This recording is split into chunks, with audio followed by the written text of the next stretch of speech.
Hey, Nakat. Yes, boss. What am I doing to time? 8 o'clock. Ah, okay, fine. So it seems like I'm going to call. Why can't you be doing something? Habari kwa zamangu iba. Akubalipa. Akubali huyo ndo abatali ndugu.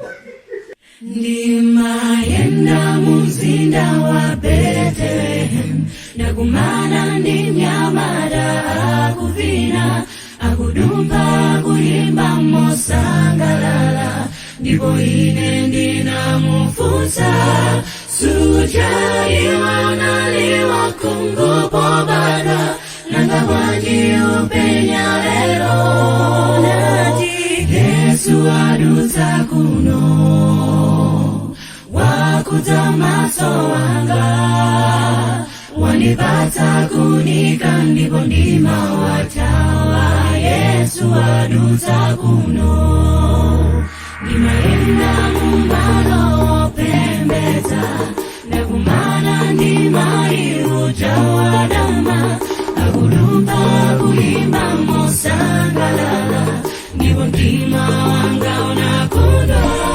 Ndakumana ndi Yesu ambuye wanga, wandikhululukira zonse. Yesu adutsa kuno, wakuza mtima wanga, wanipatsa kunika ndipo ndima watawa.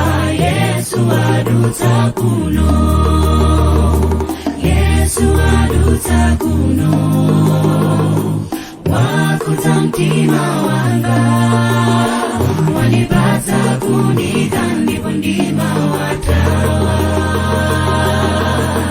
Yesu adutsa kuno,